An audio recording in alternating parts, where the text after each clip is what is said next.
What up? Welcome back to the channel. I'm Ajiona and we are locked in. This is the recap of episode 5 of BMF. Now, it was a good episode. We had a live show on Friday, 4 hours long.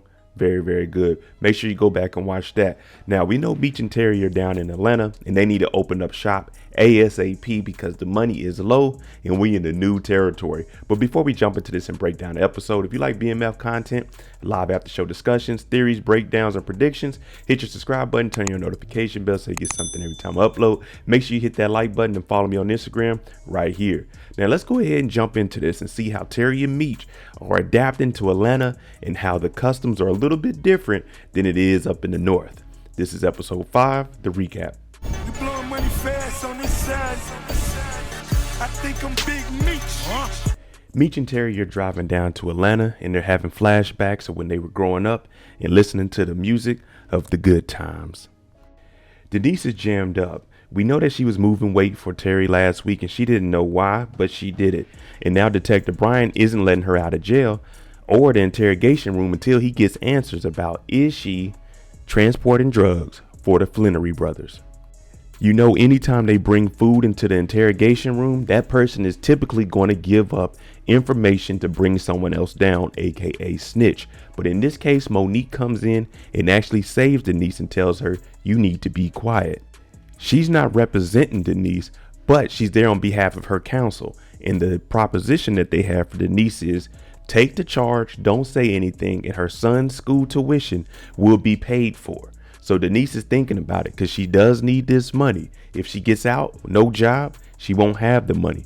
So this is on the table. Little cousin James out in Cleveland, we never trusted him, but we thought since it's family, we're going to bring him in and make some money. Terry and Meech, they actually drive out to Cleveland, whoop on James, take his car from him because remember, he said he got robbed, but in reality, he just took the money, took the dope, bought himself a car, got some good weed, got a new Cuban, and he's been living his life. Unfortunately for him, Meech and Terry, they didn't like that. They whooped on him and took everything from him.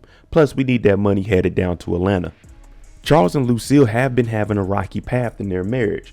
Now, she's talking about she wants to go away on a church retreat. Charles just gave away his last few dollars to his boys to go down to Atlanta. And now him and Lucille are having a conversation that they need to have. Now, it doesn't go the way Lucille wants.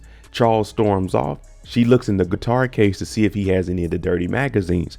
Now, you remember Pastor Swift told him to put it somewhere else.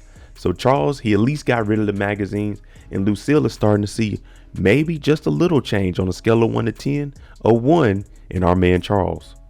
Lamar is still terrorizing the streets, taking money, jewelry, cars, clothes. It doesn't matter. If he sees you out, you're not with him or Alvin, you will be owing him. And right now, Lamar feels like he's on top of the world because he just chased the Flenory brothers out of the city.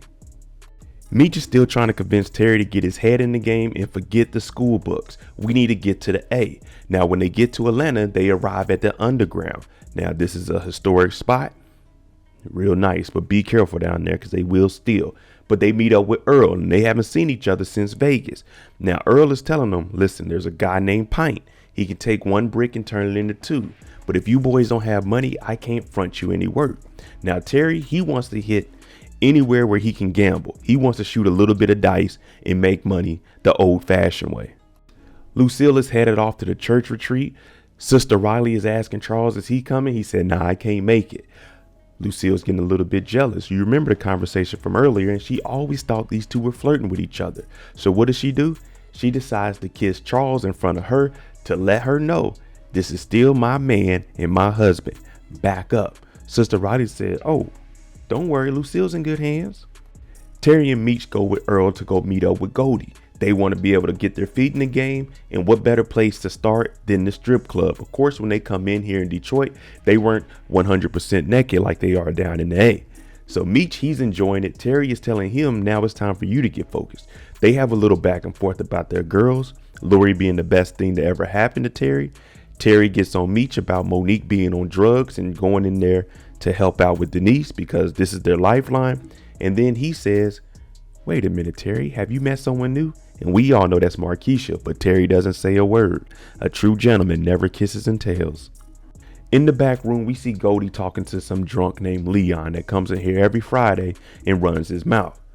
Leon gets hit with a beer bottle, and now it's time for Meech to give some of his charm to Miss Goldie and see if he can get anything. I mean anything, an ounce, a half, a whole, whatever we can get. Now this charm doesn't work on Goldie. Goldie's been doing this for years. So she tells him, nah, that's not gonna work. But if you boys want to shoot some dice, come on over to the table. The only thing is, this table is fixed.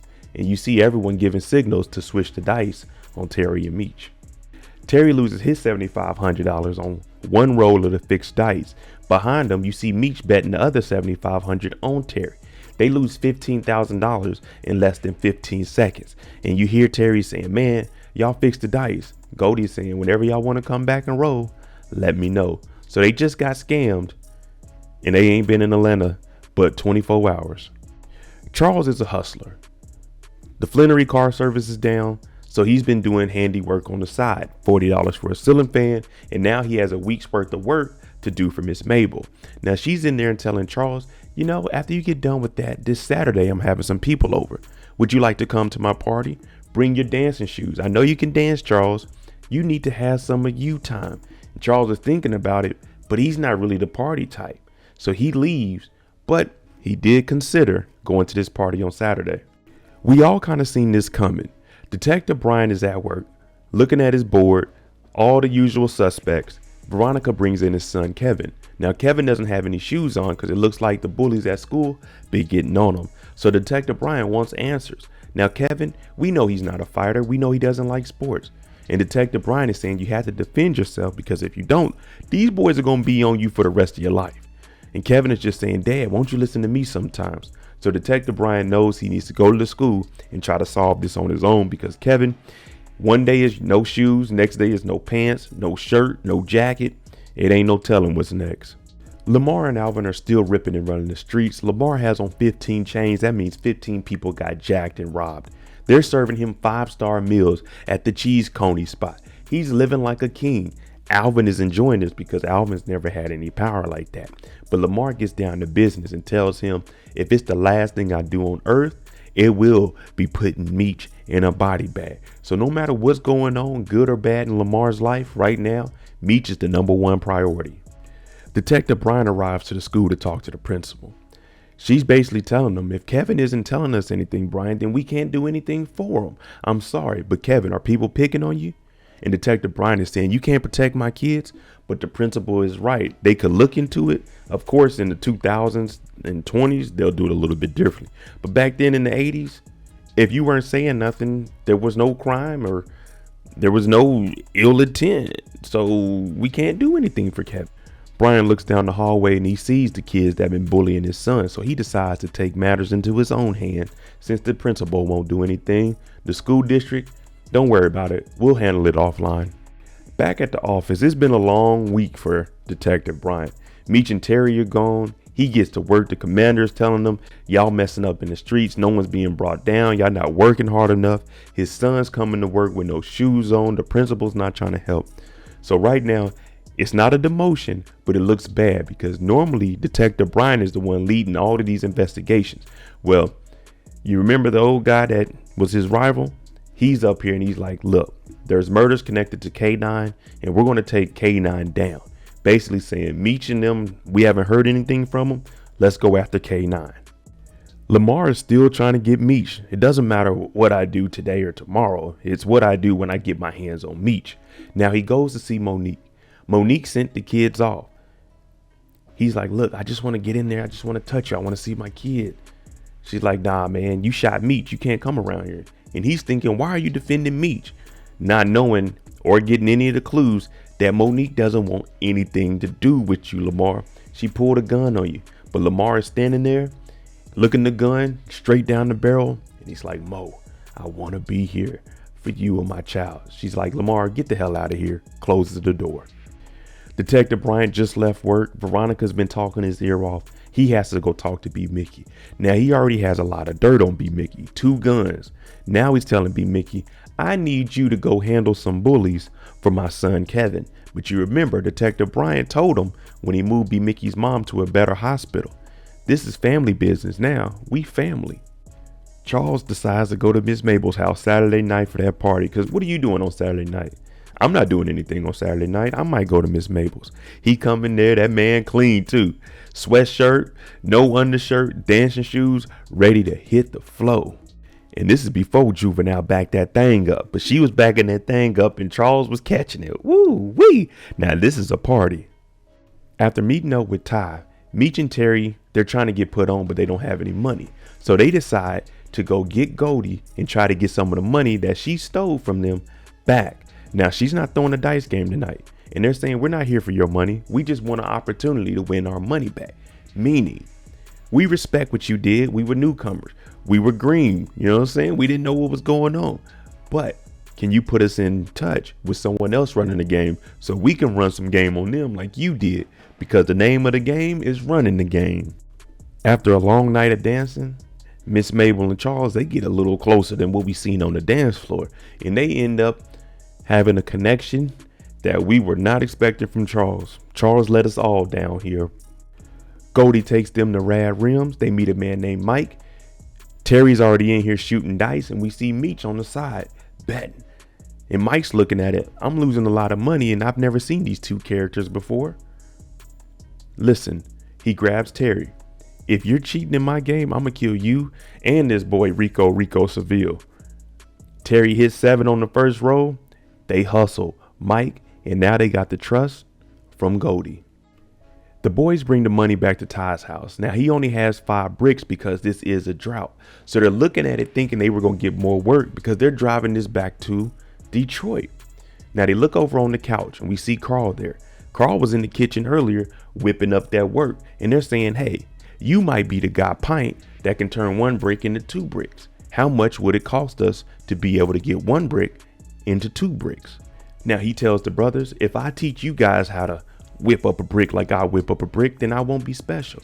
But Meech and Terry are saying, look, we'll pay you for that recipe and we won't tell anybody because we're going back to Detroit. Now the cost of this is 1 more brick. They don't have any more money, so Terry has to sell his car. After 5 long weeks of not getting none, Lucille and Charles, they get a little bit closer. Charles just had a wonderful evening at Miss Mabel's, and now he's getting intimate at home with his wife. It's been a long time. She shouldn't have left me without a dope beat to step to. After 27 seconds of action, Charles rolls over and he begins to regret the choices he made earlier by going to Miss Mabel's house and then coming home and sleeping with his wife. Charles was wrong. I tried to defend him, but he was wrong. B. Mickey does exactly what Brian wanted him to do. He goes and meets up with Marcus and basically tells him, listen, you're going to stop messing with Kevin. So if there's any other issues, deal with me. Now the young man Marcus, he's a tough guy. Remember, he's the bully. He said, what you going to do? It's 3 of us. And B. Mickey commenced to whooping his tail. His boys didn't even jump in, and that might be the end of Marcus. But then again, there's still a gun at Detective Brian's house that Kevin can get his hands on. The last thing we see is Lamar showing up to the Flennory house. He asked Lucille, are you Terry and Meech's mother? She said yes. And then she goes into a prayer because she knows this guy Lamar is bad. She gives him a prayer. Nikki calls Terry and tells him and Meech, y'all need to get up here ASAP. Luckily for them, that prayer worked, and the devil himself, Lamar, leaves without harming anybody. All right, let me know what you think about episode 5. How did you feel about them giving us the setup in Atlanta and then them actually coming back to Detroit? I always said they needed to finish up the storyline between K9, Lamar, B. Mickey, Boom, Markeisha. So I'm glad that they're going back so we can go ahead and finish that. And I'm also glad that they introduced a new character so we at least know they'll be making trips back and forth to Atlanta. But let me know what you think. I'm Mo.J. If you like this content, hit that like button, hit that subscribe button. Thanks for watching. I'm out.